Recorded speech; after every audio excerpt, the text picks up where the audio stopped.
So the first thing I want to point out is that this isn't a promotion for EcoFlow or anything. This is just really me having a chat about the Delta Pro Ultra, which has finally come to the UK and the EU. It seems that putting something like this out and getting a product like this out in our region of our part of the world is either a much more complex process than doing it in the US, or they just choose to do one first and then the other second. And I guess there are big differences in the voltages and socket types and all that kind of thing. So a lot of things will need redesigning. But anyway, the Delta Pro Ultra came out ages ago. It must be at least a year ago, I think, in the US. But I got an email today from EcoFlow saying new arrival, and here it is. So I want to just to kind of go through it and look at the specs and stuff like that and see how it fares and what sort of product it is. So this is a bit of a beast, really, isn't it? This product. It's modular in design, and I do like using that word, but that's totally what it is. So we have the trolley underneath here, and then this bit's the battery, and then the top bit is the inverter, and you can stack as many of these as you like, I suppose. Well, no, not as many as you like, but quite a few. So if I look at this image, here we go. Here's an image with two of those. So this is two batteries. Each battery is just over 6 kilowatt hours. So this is quite a substantial amount of energy storage. So with just two of these, you're talking about nearly as much as we have with our sort of home storage Powerwall solution. So if you're stacking multiples, you can have up to 30 kilowatt hours, which, well, might even do an American home with the amount of energy they use. But this can deliver 6,900 watts, which puts it above the 6 kilowatt output of the Anker F3800, which is in itself quite a substantial power station. And these things are sold as kind of home backup and all that. And I'd look at the images of this and I kind of think, if you get into the point, the way they sell these things, if you get into the point where you've got something like this in place, why wouldn't you just do it better? You know, let's take a look at this image. I'll tell you I'll show you what I mean. So this image here has this device sat in the garage for some reason. But the house here has solar panels on the roof. I realise this is just a marketing image, right? It doesn't really mean much at all. But they've got solar panels on the roof, so surely this would already have been wired into a proper home battery backup system, not a sort of portable battery that you just kind of like wheel in and botchily put in the corner of a room or on the wall of a room with this kind of switch device between the internal supply, or sorry, the external supply, or just the battery supply going to your home. All has to be done manually, of course. That stuff can be automated. There's no need to have this kind of thing when you've got it set up in a home like this. But I totally get that there is a market for these kind of things. And this, again, this is a bit of an odd image, actually, the kind of juxtaposition between very much a serious incident here and this beautiful spanking new EcoFlow Delta Pro Ultra on the floor with some cabling that isn't really very well sort of secured and probably is a bit of a trip hazard.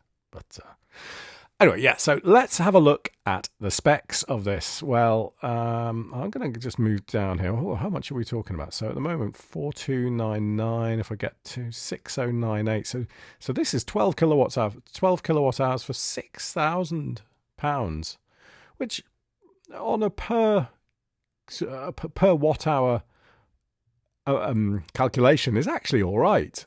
I think if you compare that to home backup solution, like proper home backup solutions, and home battery storage, and indeed power stations themselves, this is a fairly good price. So Let's move down and see what else they've got. See how else they're selling this. I just like looking at the way they sell these things. I'm just also interested in the product itself. Oh, there we go. That's the image I was looking for. This one here, where you've got them all stacked up. I mean, this is a monster. These things, the inverter, I think, on this weighs 40 kilos and the battery weighs 51 kilos or something. So the two, just a single battery, single inverter, is a 91 kilogram device. Now they're saying it's on a trolley, and they're saying that they provide a thing that you can move it around and stuff. But I know from experience, because I own an Anker F3800, and that's 60 kilos. You're not moving that around easily. I'm sorry, but even though it's got a built-in handle and it's got wheels and stuff like that, it is still incredibly difficult to move it around because it's heavy, right? I'm sure people bench more than that, and there'll be people maybe watching this who go to the gym and can happily lift this amount, but I can't. And I don't think many people can comfortably move around something that is this heavy. How heavy would this be? So this is what, 100, 102, so 250, about 260 plus the inverter, 290 kilograms. It's a phenomenal weight, this thing. Anyway, yeah, so 5.6 kilowatts of solar input. So this is again, quite a substantial amount. But I think a key thing that we need to look at here, which I'll get to in a second, is the voltage of that input. Because one of the failings of the Anker product, the F3800, is that they have quite a substantial solar input, only 2.4 kilowatts, but it requires high current and not high voltage. It does not allow a high voltage input. So handling solar with just pushing up the current is difficult. You start needing higher gauge cables and things like that, and as a result, it's just not practical to start wiring stuff in parallel all the time. If you're going to have a system like this that's home backup wired in to your home in this way, you probably have a string of panels that will supply hundreds of volts, keeps the current low, and you can easily then provide 5.6 kilowatts of solar input. So hopefully this device has a high voltage allowance on its solar in. 6.9 kilowatts. So I think this has got it looks like it's got 4 main sockets and a commando socket as well, which suggests that it's 4 main sockets will be 13 amps, because I mean all plugs are going to have a 13 amp fuse as max in them, aren't they? I don't think, even if the actual inverter can supply more than that, I don't think it's going to make any difference for this, because your sockets and anything that you plug into them probably won't support more than that. The commando socket will be 16 or 32, I think. So that will either be, if it's a 32, then you can essentially pull the entire full amount of power from that single socket, which is impressive, right? I mean, that's a decent charge amount for an EV or something like that. If you can plug your EV into that commando socket, draw 7 kilowatts or 6.9 kilowatts from this battery, and put a decent charge into an EV. If you had it stacked up like this and you had a full 30 kilowatts, some EV batteries are only 40 or 50, so you can get a decent charge just from something like this. And that kind of thing can be incredibly useful, I imagine, for breakdown services and whatever. But still, you're carrying something around that's 200 and something kilos. Surely there's some health and safety stuff there. Fast charges to 80% in 1 hour. So that's going to be, well, if it's mains, of course, it's limited. So it can't do any more than, 2,800, 3,000 watts. And pulling 3,000 watts for any length of time is probably not advisable on any mains plug. But if it can do joint solar, which I'm guessing it can, joint solar and mains, then yeah, you can get some serious power into this very, very quickly. The smart energy management side of it, well, I trust that. The EcoFlow app's always really, really good. When I use mine with my Delta Pros and the Power Stream particularly, they were really good. I don't use those products anymore, but I always found the app experience really good on EcoFlow. They did regular updates and they added really good functionality through the app. And I know some people out there don't like the fact that these type of systems require an app at all. And I'm with you on that. I think this kind of thing needs to have buttons as well. But it is incredibly handy. And as far as our home backup system here goes, I could not be without the control that it allows me through the app. 20 millisecond UPS, not particularly good, but good enough. It's fine. And 0 dB under 2000 watts. So this thing's quiet. Really quiet. 0 dB is not silent, by the way, just in case you're wondering. It sounds like it should be, doesn't it? But it's not. So 0 dB under 2000 watts, that means it's effectively whisper quiet. You're not going to notice it. It's the kind of noise that my Mac Studio here, that kind of thing, where the fan does come on, but you just barely even notice it's there unless you really, really listen for it, even when it's silent in the room. So if they're saying that it can do 0 dB under 2000 watts, that is decent. That's an excellent backup solution or battery solution for anyone who wants to just have it in a quiet office environment like I'm in here, a studio environment, or equally, if you want to draw more than that or you're not bothered about the noise, then that's fine too. Let's carry on further on down. These kind of things are funny, aren't they? Like, you've got this beautiful home, like very nicely furnished, lovely, well, probably not wooden floor, but some sort of Condine floor or something like that. And you stick a battery here with a big bloody switch on the wall to... this wouldn't be the place that someone who has a house like this would put a battery. It just wouldn't happen. All right, carrying on down, 6 to 30 kilowatts for weeks of comfort. Oh, I don't know about that. But yeah, I suppose you might be able to. We'll get down to the specs in a sec. So that's obviously the most interesting bit, isn't it? One 6,900 watt unit easily covers all your appliances. Yes, it probably does. Guarantees a total 6,900 watt output even during charging. It's really good. I mean, the fact you can draw six.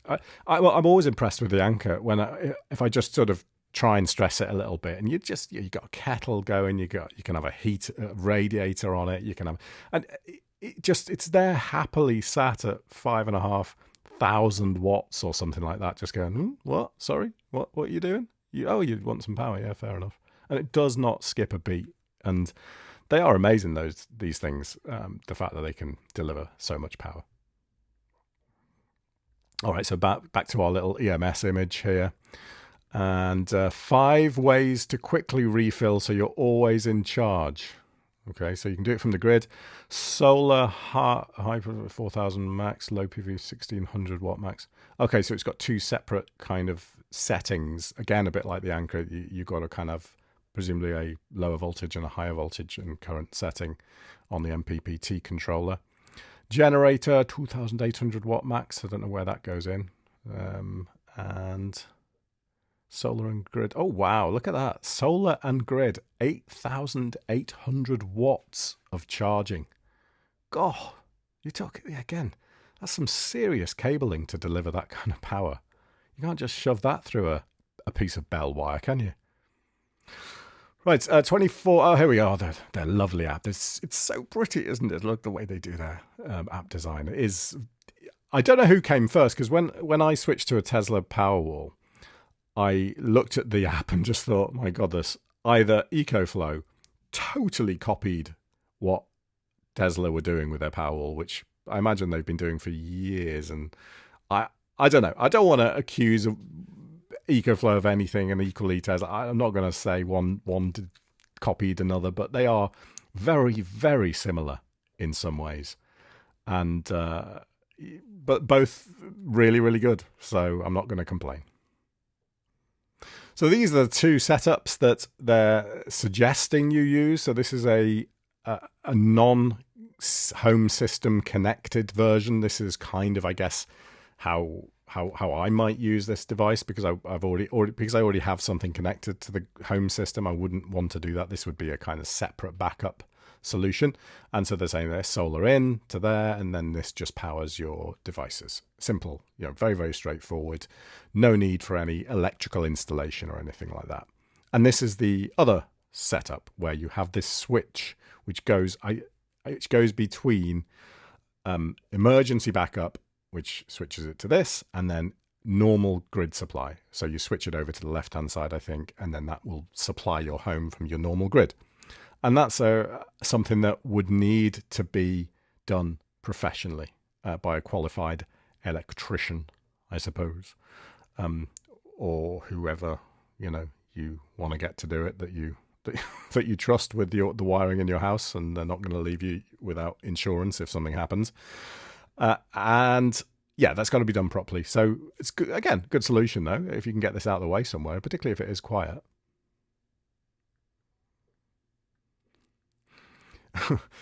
Take it with you anywhere. With the trolley, the Delta Pro Ultra. Take the Delta Pro Ultra with you, whether you're going outside or moving to a new place. I suppose that portability is good if you are moving about. And yeah, these are fantastic power solutions for people who live off-grid, people who live in sort of motorhomes, caravans, all those kind of things. They're brilliant. But I just don't see the setup being as per this photo. Not really. But that's what we've got. We've got this guy here. He's got his battery on his trolley, and he's ready to go. He's ready to move it. It's 90 kilograms, so you'll have a job getting it in the back of that car, but I don't know, maybe your daughter can help.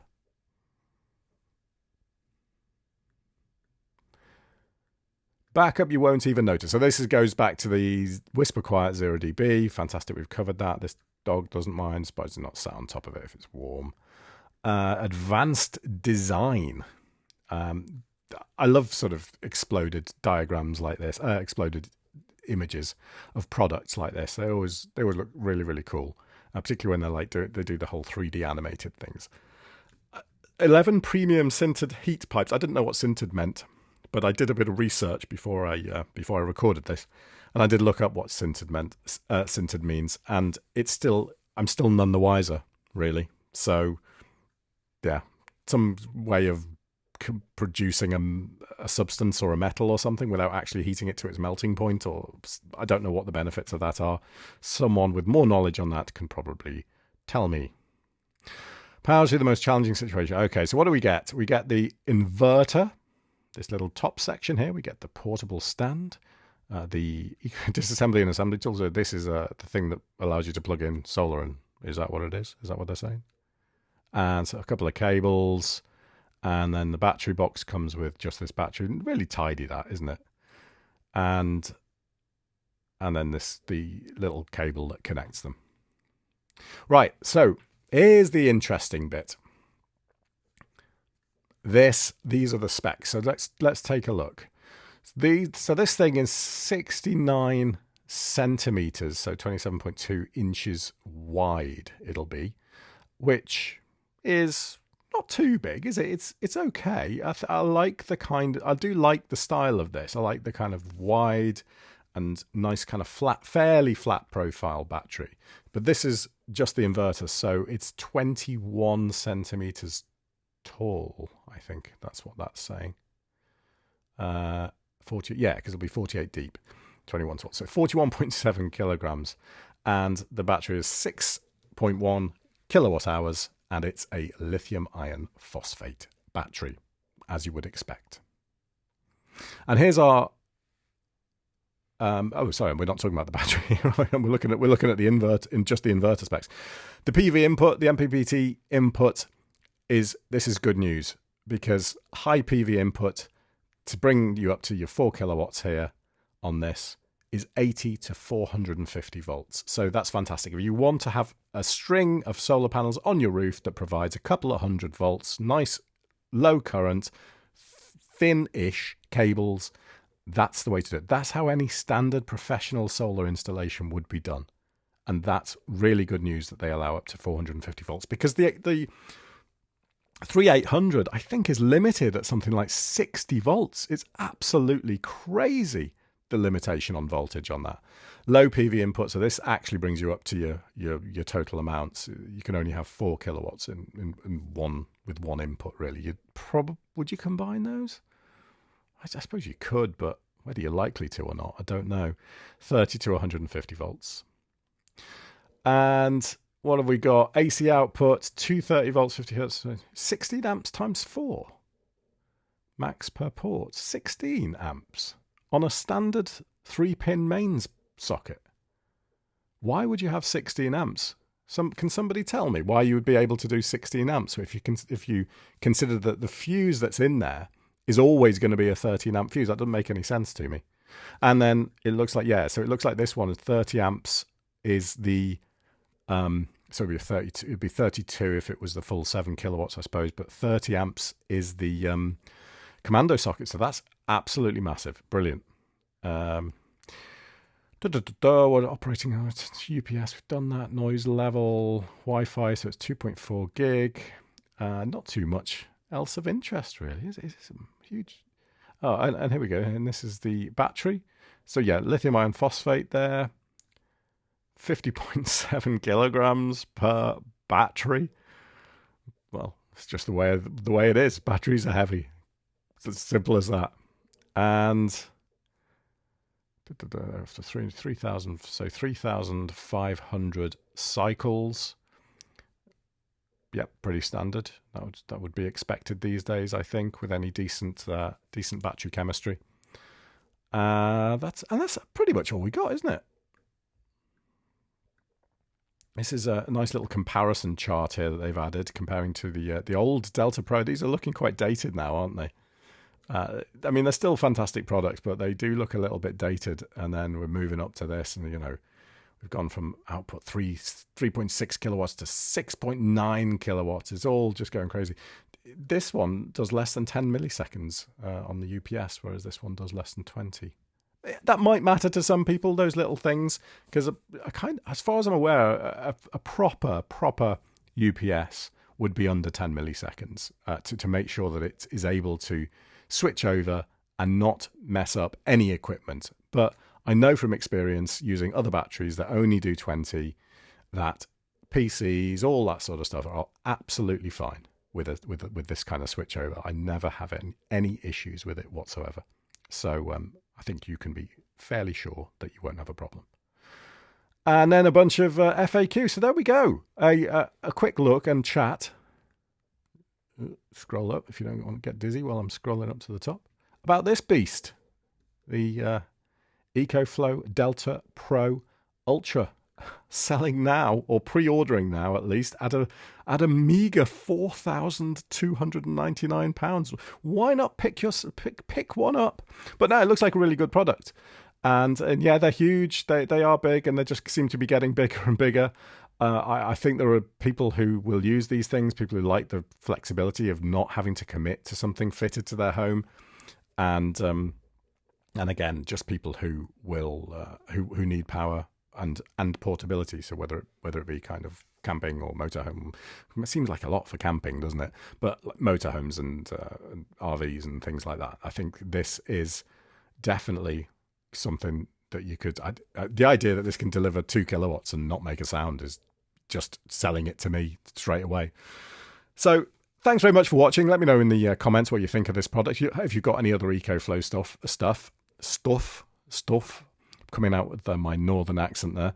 And alternatively, if you have an Anker product, if you have the F3 3800, which I think is one that sits pretty much alongside this, it's the same kind of thing. It doesn't have as much power, it doesn't have as much power output, it doesn't have as much solar input. There are differences, but we're talking about a similar kind of home backup sort of target market.